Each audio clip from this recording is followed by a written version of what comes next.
వినికిడి లోపం ఉన్న వారికి అడ్వాన్స్డ్ హియరింగ్ ఎయిడ్స్ లభించును. సంప్రదించండి Asian ENT care centre, Begumpet, Hyderabad. Welcome to 3TV. ప్రస్తుతం మనతో ఉన్నారు సీనియర్ జర్నలిస్ట్ కృష్ణ సాయిరామ్ గారు. సార్ నమస్తే సార్. నమస్తే.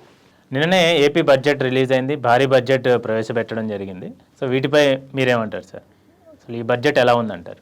బడ్జెట్ అంటే ఏడాది లెక్కల కింద చూడాలి. వచ్చే డబ్బులు, ఖర్చు పెట్టేటటువంటి ఖర్చు ఓవరాల్గా చెప్పుకోవాలంటే, సాధారణమైనటువంటి భాషలో చెప్పుకోవాలంటే ప్రభుత్వానికి వచ్చే ఆదాయము, చేసేటటువంటి ఖర్చు, ఒక అభివృద్ధికి ఒక నిర్దేశము, సంక్షేమ పథకాల అమలు. ఇది స్థూలంగా.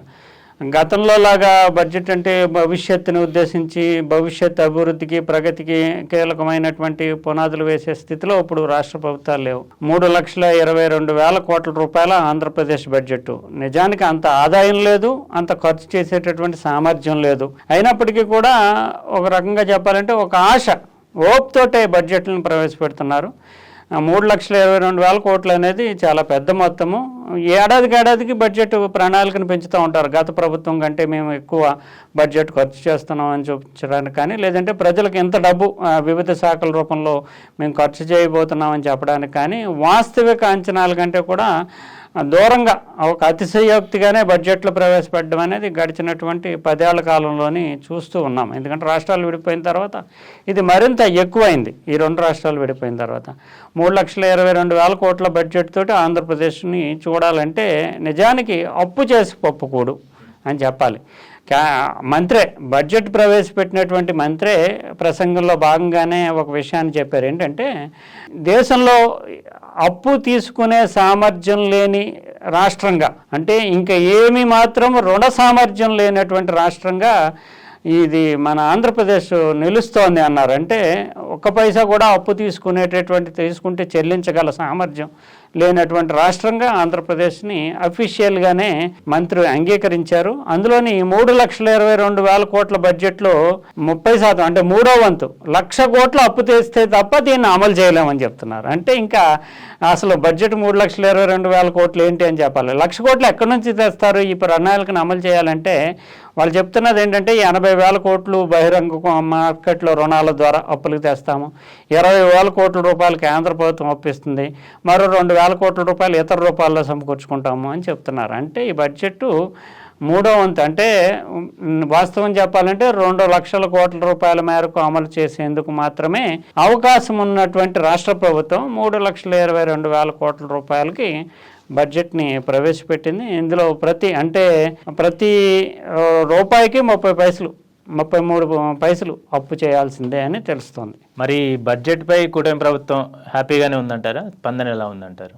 కూటమి ప్రభుత్వానికి నిజానికి ప్రెస్టీజియస్ ఇష్యూ కావడం వల్ల గత ప్రభుత్వంతో పోల్చి చూస్తూ ఇంత భారీ మొత్తాన్ని పెట్టింది. ఇందులోని రాజకీయంగానే స్పందనలు ఉంటాయి. ప్రభుత్వంలో ఉండేటటువంటి వివిధ పక్షాల స్పందనలు చూస్తే కనుక, ప్రతిపక్షం గతంలో ఆర్థిక మంత్రిగా చేసినటువంటి బుగ్గన రాజేంద్రనాథ్ రెడ్డి అంటే వైఎస్ఆర్ కాంగ్రెస్ పార్టీ 40% ఓట్లు తెచ్చుకున్నటువంటి ప్రధాన ప్రతిపక్ష పాత్రలో పోషించకపోయినప్పటికీ రాజకీయ విమర్శలు ఉంటాయి కనుక ఇది కలరింగ్ ఎక్కువ, తర్వాత కంటెంట్ తక్కువ అనే విమర్శ చేశారంటే, రాజకీయంగా దీన్ని ఒక రంగుల వలయంలా చూపించి ప్రజల యొక్క మద్దతు పొందాలి, ఆకర్షణీయంగా తయారు చేశారు. కానీ దీంట్లో ఉండేటటువంటి అమలు చేసేటటువంటి కంటెంట్ తక్కువగానే కనిపిస్తుందంటూ వైఎస్ఆర్ కాంగ్రెస్ పార్టీ స్పందించింది. ఇంకా చూస్తే కనుక చంద్రబాబు నాయుడు ఎలాగా ఇది భవిష్యత్తు రాష్ట్ర పునర్నిర్మాణానికి పునాది పడిందంటూ తెలుగుదేశం పార్టీ తరఫున, భారతీయ జనతా పార్టీ కూడా ఇది ఆశావహమైనటువంటి ప్రజలకు భరోసానిచ్చే బడ్జెట్ అంటూ పురంధేశ్వరి స్పందించారు. ఇంకా ముఖ్యంగా పవన్ కళ్యాణ్ అంటే అధికార పక్షమే కాకుండా నేను ప్రతిపక్ష పాత్ర కూడా పోషిస్తాను, నాకు ఎక్కువ సీట్లు వచ్చాయని చెప్తున్నా పవన్ కళ్యాణ్ స్పందన కూడా ఆసక్తిదాయకమైనటువంటి స్పందన. ఏంటంటే ఆయన సంక్షేమానికి, అభివృద్ధికి, అంటే రాష్ట్ర భవిష్యత్తు ఇదే అంటూ ఆయన స్పందించారు. రాష్ట్ర భవిష్యత్ ఇదే అంటే భవిష్యత్తుకి ప్రణాళికగా మనం చూడాలి అనే కోణంలో ఆయన కూటమి ప్రభుత్వంలో భాగస్వామి కనుక సహజంగానే స్పందించారు. ఆయనకు ప్రయారిటీ కూడా, ఎందుకంటే సాధారణంగా బడ్జెట్ని ఆర్థిక మంత్రి రూపొందించిన తర్వాత ముఖ్యమంత్రికి ఆ బడ్జెట్ ప్రతిని ముందుగా ఇవ్వడం అనేది ఒక సంప్రదాయం. కానీ ఉప ముఖ్యమంత్రిని కూడా కలిపి, అంటే ఆ ప్రయారిటీలో నెంబర్ 2 అనే పొజిషన్లో గతంలో కొన్ని రాజకీయ విమర్శలు వచ్చినాయి. లోకేష్ను ఉప ముఖ్యమంత్రి చేస్తారు ఇలా. ఈ నేపథ్యంలో అలాంటి సంశయాలు ఏం లేకుండా ఆర్థిక మంత్రి చాలా కీలకం కనుక ఆర్థిక మంత్రి ముఖ్యమంత్రికి ఉప ముఖ్యమంత్రికి ఆ బడ్జెట్ సంచి బ్యాగ్ ఏది ఉందో దాన్ని అందజేయడం అనేది ఆ రాజకీయ ప్రయారిటీని కూడా తెలియజేస్తుంది. ఇక వామపక్షాలు అయితే ఎలా అమలు చేస్తారు అంటే నిజానికి వాళ్ళ కోణంలో చూస్తే కనుక సిపిఐ సిపిఎంల కోణంలో చూస్తే కనుక దీంట్లో అప్పులు చేస్తామనేటటువంటి అంటే దాదాపు 14,000 కోట్ల రూపాయల మేరకు 14% ఫండ్స్ తెచ్చుకోవాలంటే కనుక ప్రణాళిక వ్యయాన్ని ప్రణాళికేతర ప్రణాళిక పన్నులు పెంచుతామనేటటువంటి కోణంలో ఉంది. అందువల్ల అవి జరగకపోతే కనుక ప్రజల మీద భారం పడుతుంది అనేటటువంటి కోణంలో కూడా వాళ్ళు స్పందించారు. అంటే పన్నులు పెంచుతారు అనేది వాళ్ళు చెప్తున్నటువంటి, పన్నులు పెంచకుండా అయితే దీన్ని ఇంప్లిమెంట్ చేయడం సాధ్యం కాదని చెప్పారు. ఆ రకంగా వాళ్ళ విమర్శనమైన కోణంలో కనిపిస్తోంది. ఓవరాల్గా చూస్తే కనుక వివిధ శాఖలకి కేటాయింపులు కూడా నిజానికి సూపర్ 6 అనేది వీళ్ళకి సంబంధించి ఒక ప్రెస్టీజియస్ అంశం. ఆ సూపర్ 6లో ఇంతవరకు విమర్శలు అంటే వీళ్ళ అధికారంలోకి వచ్చిన తర్వాత విమర్శలు ఎదుర్కొన్న ఒక అంశం ఏంటంటే తల్లికి వందనం, అమ్మఒడి అంటూ జగన్మోహన్ రెడ్డి అమలు చేసిందని, దానికి హామీ ఇచ్చారు కానీ ఇంతవరకు పెట్టలేదు, అమలు చేయలేదు అనే చాలా విమర్శలు ఎదుర్కొన్నారు. దానికి ఈ బడ్జెట్లో 9,000 కోట్లు కేటాయించడం అంటే సూపర్ 6లో కీలకంగా ఉన్నటువంటి అమ్మకు వందనం, తల్లికి వందనం, అమ్మఒడి గతంలో ఇప్పుడు తల్లికి వందనం, దాన్ని ఇంప్లిమెంట్ చేస్తామంటూ 9,000 కోట్ల రూపాయలు కేటాయించడం అనేది ఒకటి. తర్వాత అగ్రికల్చర్ అంటే అన్నీ కలిపి అంటే రైతు భరోసా ఇతరత్ర అనేక స్కీములు కలుస్తాయి. దానికి 48,000 కోట్లు బడ్జెట్లో చూపించారు. తర్వాత విద్యారంగానికి 34,000 కోట్లు అంటే ప్రాథమిక విద్యకే 32,000 కోట్లు, తర్వాత హయ్యర్ ఎడ్యుకేషన్కి 2,000 కోట్లు, 34,000 కోట్లతో విద్యారంగం హయ్యెస్ట్గా కనిపిస్తుంది. ఇంకా తర్వాత కూడా 19,000 కోట్లు చూపించారు.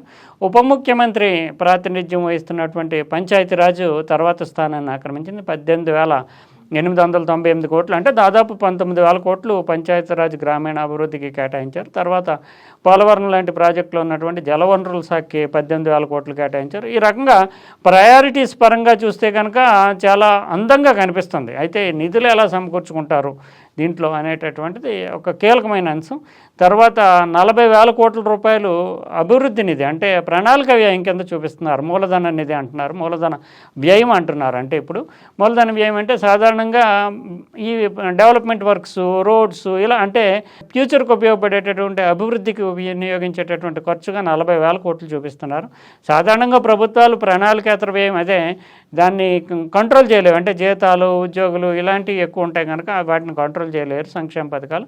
అభివృద్ధి వ్యయంలోనే కోతలు విధిస్తూ ఉంటారు. అభివృద్ధి వ్యయాన్ని మాత్రం ఈసారి 40,000 కోట్లు సూచించడం అనేది ఒక మంచి అంశము. ఇంప్లిమెంట్ చేయగలిగితే కనుక ఆ రకంగా చూసినప్పుడు బడ్జెట్ చూడడానికి చాలా ఆకర్షణీయంగా భవిష్యత్తుకి భరోసా ఇచ్చేలాగా భవిష్యత్తు నిర్మాణానికి ఆంధ్రప్రదేశ్ పునర్నిర్మాణానికి ఉపయోగపడేలా కనిపిస్తుంది. కానీ 1,00,000 కోట్ల రూపాయలు ఎక్కడి నుంచి తెస్తారు అనేటటువంటిది ఒక ప్రశ్న.